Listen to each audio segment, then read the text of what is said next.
Hello, friends. We have a short message from this week's sponsor.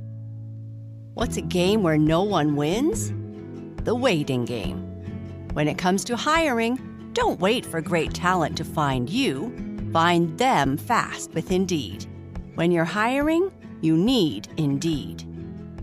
Indeed is the hiring platform where you can attract, interview, and hire all in one place.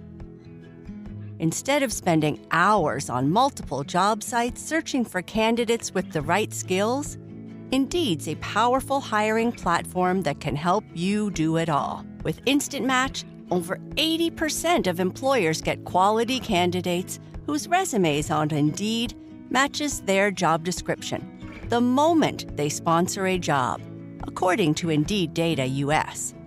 One of the things we love about Indeed is that it makes hiring all in one place so easy, because Indeed's hiring platform matches you with quality candidates instantly. Even better, Indeed's the only job site where you only pay for applications that meet your must-have requirements. Indeed is an unbelievably powerful hiring platform, delivering 4 times more hires than all other job sites combined, according to Talent Nest 2019. Join more than 3 million businesses worldwide that use Indeed to hire great talent fast.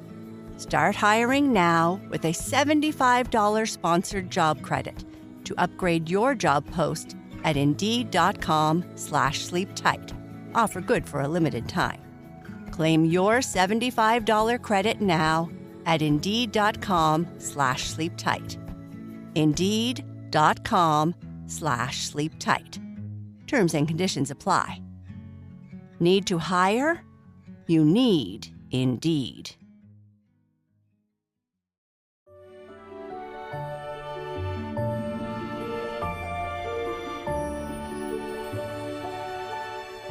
Hello, friends, and welcome to Sleep Tight Stories. This story is about a little mouse named Nibbles. Nibbles is getting up and getting ready to go out and play with his friends. This is the first time he has been allowed to go out since Binks, the cat, has been around. Nibbles complains about breakfast and the lack of food. And then he hears about the dog, Rufus, who has bags and bags of food, and decides to go and talk to him about it. Nibbles the mouse.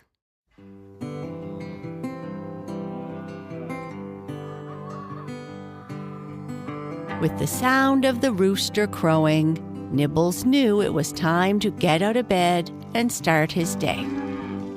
He let out a great big yawn, stretched, and walked over to his little mirror and water bowl to wash his face and brush his teeth. Today he had plans to go play with his friends on the other side of the barn, the farthest his parents have let him travel ever since Binks was allowed out of the house and started prowling around the barnyard. He certainly was making life for us young ones much less fun. Nibbles arrived at the kitchen table to see bread and cheese with powdered milk for breakfast. "Mom, bread and cheese again? I'm tired of eating the same breakfast every day. Can't we eat the good stuff?" whined Nibbles. "Now, Nibbles, bread and cheese is all you need to help you grow and be healthy, and it is what we have right now. Once Binks gets tired of being in the barn, we can go and try to find something else for a treat," said his mother. "But all the other mice get fancy breakfasts, like oatmeal, cookies, and stuff like that," he complained. "I don't think that is necessarily true, but if it is, that is okay. We have what we need, and you have to learn to be happy with that. You have nutritious food, a warm place to sleep, and a family who loves you. You are very lucky." Nibbles nodded his head to agree, even though he didn't feel so lucky. "Finish up your breakfast and remember to wash your face and whiskers before you go off playing with your friends this morning. Your father will be bringing home food tonight for dinner, so don't be late. And don't forget, I know, stick to the tunnel and watch out for Binks," Nibbles said as he made his way to the little washing bowl and mirror. Nibbles and his family lived on a small family farm in a small barn full of cows and other animals that the McCaskills, the farm owners, might have from time to time. There weren't many mice, but they formed a small community behind the barn walls that the animals on the farm knew about, but the McCaskills, being humans, didn't know existed. Of course, they knew about mice, but they didn't know the special relationships that most of the animals on the farm had. Nibbles' family had a nice place with all the food they needed, and Nibbles was able to play with his friends whenever he wanted. That was until the McCaskill's cat, Binks, was allowed out of the house and started prowling around the barn. Since then, life had been more difficult for the mice community because Binks loved chasing mice. Today, Nibbles made his way through a tunnel his father had made earlier in the week, a tunnel that kept the young mice protected from Binks while allowing them to meet up and play. It was very exciting to be able to see his friends again. Nibbles arrived at the clearing where the young mice met, first looking to make sure the coast was clear. Good, no Binks, he thought, and after double-checking, he then walked out of the small hole from the tunnel. "Hey, Nibbles, you finally made it," said Squeak. "Yeah, hi, Squeak." Breakfast took longer to eat than expected. "Bread and cheese again," said Nibbles. "Your family sure likes bread and cheese. We've been eating oats that the cows have been saving for us," said Whiskers, who always seemed to eat the best food. "Well, once Binks gets tired of prowling around the barnyard, we will all be able to go back to our usual diets," said Nugget. "I hope so," replied Nibbles. "Speaking of diet, have any of you heard about the big bags of food that Rufus the dog has in the small barn across the yard?" asked Nugget. "How do you know about the bags of food?" asked Squeak. "I was talking to one of the chickens who came into the barn yesterday, and she said that Rufus is so spoiled with bags and bags of food. So much food that even the cows might be jealous," she said. "I wish we had that much food," said Nibbles. "You would think he might share some of that with the rest of us. There is no need to be selfish when you have so much," said Whiskers, who was suddenly hungry, even though he had had a huge breakfast. "Well, there is no use complaining about it, especially when we could be playing," said Squeak. "And we haven't been able to play for so long," said Whiskers. "Yeah, what are we waiting for? Let's play," said Squeak excitedly. After playing with his friends all morning, Nibbles started his walk home through the tunnel. As he was walking, he started thinking about how lucky Rufus the dog was. He has all kinds of fancy food, and we do not, Nibbles thought. The cat doesn't chase him, and he has his own small barn to sleep in. Why does he get to have more than we do? Nibbles started to get angry. He knew he shouldn't be upset. His mother always told him to be grateful for what he had and to celebrate the success of others. But knowing this didn't seem to help this time. And the more he thought about it, the more upset he got.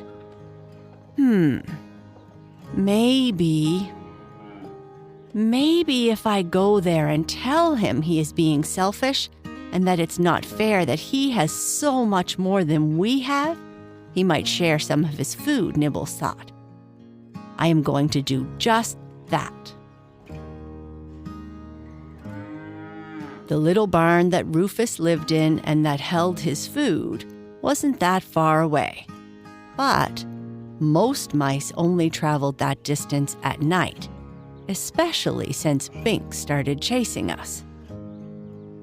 Nibbles was in such a bad mood, he forgot the advice his mother gave him, and instead of staying in the tunnel, walked out to start his journey towards the barn that held Rufus's food. The hole from the tunnel he exited was in the stall of Ellie the cow. "Hi there, little mouse. What are you doing out here all by yourself?" Ellie asked. "I'm going to go find Rufus the dog and tell him he should share some of the food that he has. I heard he got some bags of food recently, but are you sure you should be out walking around all by yourself? That naughty cat Binks has been causing all kinds of trouble recently." "I think I will be okay. But do you know the fastest way to get to Rufus's barn so that I don't run into the cat?" "Actually, I don't. The only place I go is from my stall here to the pasture. I don't often get to walk around the barnyard. You would be best to ask Curry, the chicken. She travels all over the barnyard and has chased Binks more than once. She is just over on the other side of the barn," Ellie said, pointing towards Curry was with her head. "Thank you. I will go and ask her," said Nibbles as he started on his way. "Be careful, little one. I would hate to see you get frightened by that Binks." Nibbles ran to the side of the barn that the chickens used. It had a fancy door that would allow them to come and go outside of the barn. Getting there required a little bit of stealth, though Binks didn't often tease the chickens. They made sure of that. He might still be close by. So Nibbles ran under hay, stuck close to the walls, and hid under tools whenever he had the chance. When he arrived a short time after leaving the stall, he asked the first chicken he saw, "Are you Curry the chicken?" "Why, yes, I am, little one," Curry clucked. "And what might your name be?" "My name is Nibbles, and I was wondering if you could help me find the safest way to get to Rufus's barn." "Are you sure you should be going out that way this time of day? We just saw Binks earlier, and he was looking especially naughty this morning," said Curry. "Well, I really think I should try." "Okay, here is what I can do to help. The shortest route is straight across the yard, but if you go that way, Binks will certainly catch you. What I can do is run out with you and try to chase the cat away, which should give you just enough time to get inside Rufus's barn. Binks never goes in the barn when Rufus is there, and he should be there taking his afternoon nap." "You can run, can't you?" asked Curry. "I'm the fastest runner I know," replied Nibbles. "Okay, let me go first, then you come right behind me." Curry runs out the door with Nibble right behind her. Nibble's heart was beating really, really fast. Not because of the run, but because, not far in the distance, he could see Binks crouching down low to the ground, with his tail wagging high in the air. That can only mean that he was getting ready to chase. Panting, Nibbles thinks, "Just have to get a little bit farther and I will be okay. Just a bit farther." And then Binks launches himself at Nibbles and gets closer and closer. And just when it looks like he would catch Nibbles, Curry comes flying over to peck at Binks' tail, distracting him just long enough for Nibbles to arrive at the smaller barn just in the nick of time. Nibbles crawled under the front door panting. He ran so hard, he was sure he could qualify for the Olympics. That is, if they would let mice participate. Waking up from his nap, Rufus yawned and said, "Wow, little mouse, you certainly scrambled in here very fast. Are you lost?" After that brief adventure, Nibbles almost forgot about what made him want to come here in the first place. But looking up at the massive dog, he said, "I came here to tell you you are being selfish with all your food. And while Binks is around, maybe you should share some with us, because we don't have as much as you." "Oh, I see. That's why you are taking such a risk in coming to visit me." "Yes," said Nibbles, still out of breath. "Now that Binks is here, we can't get as much food as before." "Well, you are welcome to all the food you can eat. I do eat a lot because of my big body and the hard work I do, but you are more than welcome to have what you want." I knew that Binks was causing some problems, but I thought it was just an inconvenience, and I don't like to interfere. But if he is causing this much trouble, maybe I should have a talk with him, said Rufus with a bit of a growl at the back of his throat. Nibbles looked around at the lovely, clean barn that Rufus lived in, and all the bags of dog food that were stacked along the wall. "You certainly are lucky to have such a fancy place and so much food," Nibbles said. "Yes, I am lucky, and I don't often feel hungry, even though all these bags need to last me a long time. But you know what I would give up these fancy surroundings for?" Rufus asked. "No, what?" Nibbles said, somewhat surprised. "To be with my mom and pops and my brothers and sisters. I haven't seen them in many years. Mom and pops live 3 hours from here, and the last I heard, my brothers were working in Alaska, and my sisters were police dogs somewheres. I sure do miss them. The McCaskells are good to me, but I am a working dog, and I get very lonely. I would give all this up to be with my family, or to have a family of my own." "Oh, I didn't think of that. I live with all my family, and my friends are all nearby." "You are very lucky then." "Yes, I guess I see that now," said Nibbles, starting to understand. "I have an idea.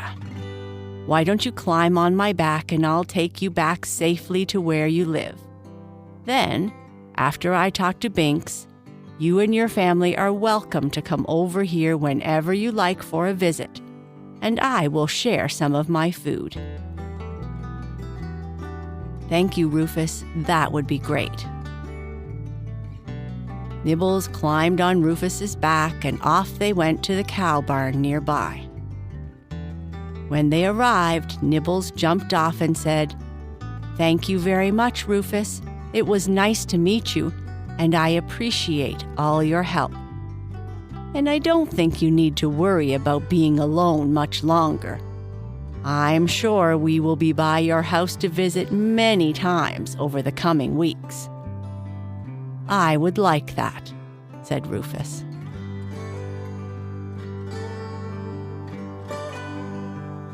And that's the end of our story. Good night. Sleep tight.